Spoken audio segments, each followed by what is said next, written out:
Guys, we're going in the basement to tell a story really quick. So we have this crazy snake that lives in our house. It's my son's banana ball python or banana python. And it is the craziest snake we've ever had because it likes to get out of this cage all the time, or somehow it's getting out all the time. But they've built so many different contraptions. So we're going to show you really quick what happened this week. It had been out for about 4 days, missing. One of the brothers forgot to put, or one of my sons, sorry. The other brother's snake slid back on. Do you know how to get it out, Willow? Sorry. Yeah, I do not know how to get this thing out. Oh, I heard he's hungry. Yeah, okay, he's we'll hungry. just tell without bringing him. We were going to bring him to show you what happened this week Mom, because it's just put so this crazy. over there because the whole skateboard has to be on there so it doesn't get out. Okay, but he needs that heat lamp on him. Oh. Yeah. I'm going to turn it off while Flip's not home tonight because it scares me to have all that on there. It could get hot. I think he'll be warm enough. Okay. So, sorry, we're taking way too much time. So he lives in that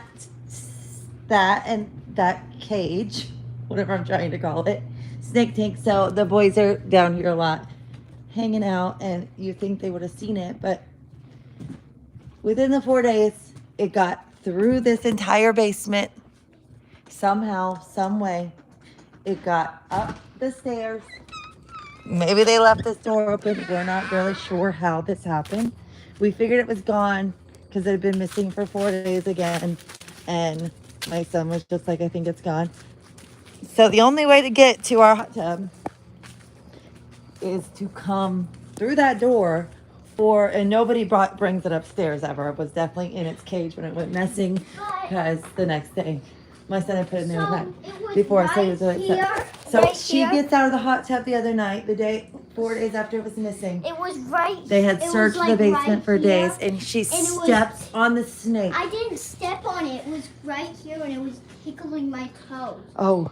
I felt something cold, and it was tickling my toes. So that means somehow either the snake went outside, which what snake would go outside into a yard, and then it must have known that this is warm. But there's no other way. We have taken the whole basement apart. It was definitely in the cage the night that it went missing. He had gone to bed. Oh, he come in here. And then the next morning he's like, no, I put him in his cage before he went to bed and I put everything on it. So we have this really strange snake because they do put a lot of stuff on the lid a lot and it gets out. And they have taken the whole tank apart. I'm like, is this thing? So anyway, he must it's been a wild did snake. Something because I don't know why it would come back in here. That's like weird. Why would it come back in here? Yeah, like how would it even get into this screened in porch room?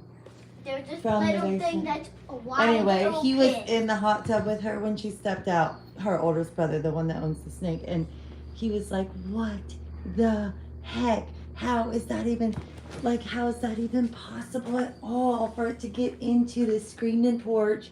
What snake would possibly go out and to the yard and then come back into the house? That is really rare for a snake to ever do. But through logistics and taking the whole house apart, and that's all talking about it for the last 72 hours since we found it, because we have gone over every single way that this could ever happen, and none of us have an absolute clue how a snake could get through concrete, upstairs, from a basement, onto a porch. We're locked out, Mom. We have to go Life back is into fun. the basement. We have to go back into the basement. I'll talk to you guys soon. Thanks We're for locked listening to out, our Mom. story. Mom, we're Oh, we're locked out. locked out? Shoots. Okay. We'll go back. Let's go back into the basement.